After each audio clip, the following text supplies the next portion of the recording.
Greetings, thanks for joining me. It's Fred in Alaska.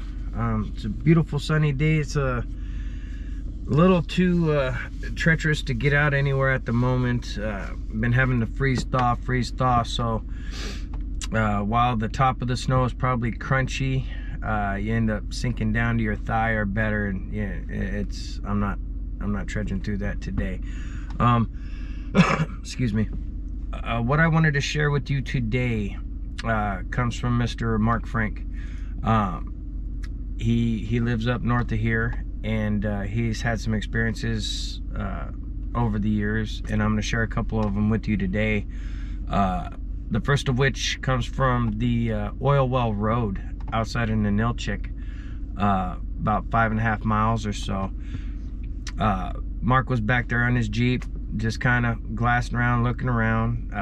Adventurous guy, likes to, check out the woods, former law enforcement.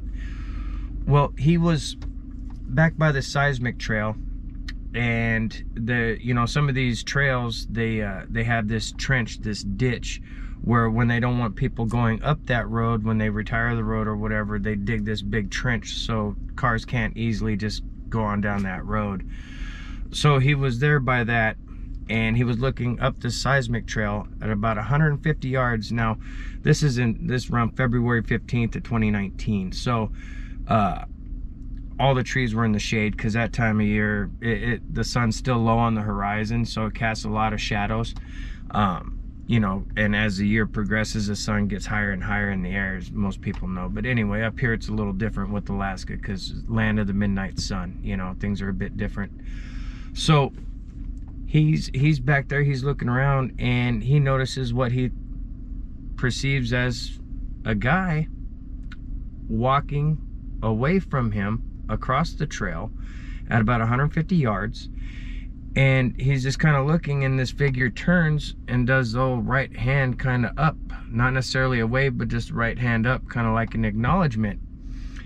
And as Mark is watching, he puts his hand up, just friendly gesture in his opinion. Well, once that happens, this thing shifts quickly, and he stares at it a moment, and in mere just split seconds, this thing comes through 4 feet of snow very quickly and covers about half the distance to within about 80 yards. And he's like, what the hell? He's transfixed on this, like, what the hell is this? So he's staring at this thing, and it dawns on him he has his binoculars. So he looks, and it's still in the shade and stuff, so it's basically silhouetted. He can't fully make out any features, but he could tell that it is massive and it's covered in hair. And so obviously that's a very startling, jarring kind of thing. He well understands that the hairy man is out there, so it wasn't a huge shock to the system to him, but it was still daunting. So he has a 40 cal under his fleece. He's in all black, and he's standing there, and so he's looking at this thing, and it's just glaring at him. He could feel it's just looking at him like, what's your move kind of deal. And so as he's doing so, he pulls out his, like most guys, like I have a cheap phone, and a lot of guys that work construction or mechanics or whatever, they rarely buy the expensive ones, because we freaking break them all the time, man. I can't. I went through 3 or 4 phones last year alone. Anyway, I digress.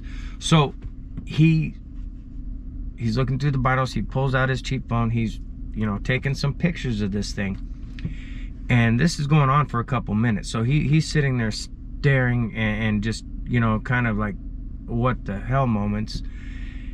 And as he's taking the photos and whatnot, he hears behind him, coming up the road, the chain on a trailer jingling as another vehicle is coming up the way. So as that starts happening, this thing crumples down. According to what Mark was saying, it crumples down almost like a face towards him, body out back behind him, almost like a bearskin rug would be laid out. almost like a puddle of mud looking on the snow, right? And this thing, there was this like a heat wave type of shimmer, I think is a bad word, but those kind of heat waves kind of things going on during this, and it starts morphing and mutating into a moose. And he said one of the things that really stood out was the face of the moose looked as if, you know, someone blasted it in the face. So it was distorted. It wasn't full-on moose. You could tell it was distorted from what a moose would look like. So of course he's got his jacket unzipped, and he didn't want to pull the 40 cal out for, I mean, to do what, you know? So he's watching this thing, and it's mutating, and he hears the chain jiggling behind him, so he starts backing away. And, you know, he goes backwards about 12-15 steps looking in that direction, and as he hears the vehicle getting close behind him, he turns briefly to look back, kind of like to make sure the people are going to see what he sees. And when he turns back around, it was gone. He's looking for the photos now, and if he's able to find them, we'll put them up on the website.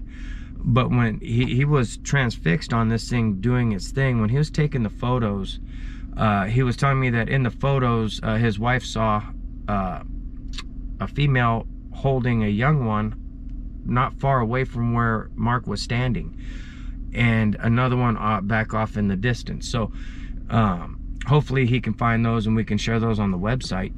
But so it being gone or whatever, he got out of there. So and that's some creepy stuff.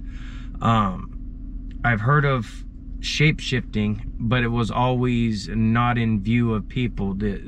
It would go behind like a smokehouse and then come out the other side as a moose or caribou or bear, but never like openly in front of them. And just the thought of seeing something that massive crumple down and then start morphing is just, that would be bothersome. So anyway, later on that year in May, he was working down out of Valdez, and they were working a 12-hour cycle. So when he got off work about 6, he went 8 and decided to go just glassing. Every couple days he'd go check the mountainsides up there by Valdez and check for bear slides, just something to do, see, the big bears coming out of hibernation and whatnot, right? So he gets up to this point, and as you're going out of Valdez and you pass the terminal road cutoff, there's a small lake off on the left-hand side, and it's the only one there, so do the math on that. I don't know the exact mile location or whatever, but it's right there. And they got a parking area. It's about a 400-acre lake or so roughly, and it's there's some duck hunting capabilities on the backside or whatever, but at the backside of the lake, it's cliff and brush and stuff, and it goes up pretty steep, pretty damn fast. Now up above that, approximately 300-400 yards up, it cuts back up into that mountain there. And he was glassing and checking it out, and he notices a fresh slide that wasn't there 2 days before. So he follows the slide on down, and once he gets to where the slide had stopped, he saw a large female standing there.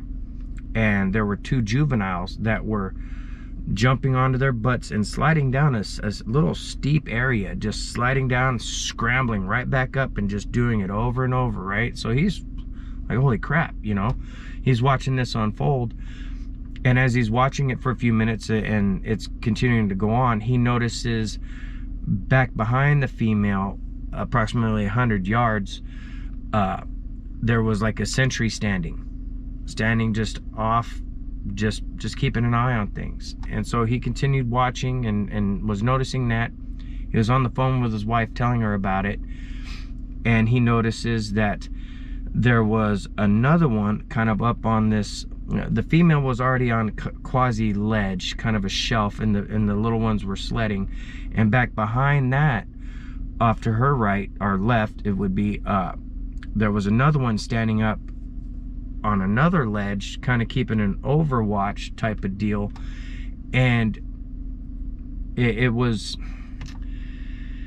gosh, you know, I've always, when I've seen them multiples, the time I saw multiples in the open, it was a lot different scenario. So I'm only imagining that, seeing that, you start putting two and two together and seeing that, okay, that one's overwatching, that one's overwatching. It just, it boggles my mind.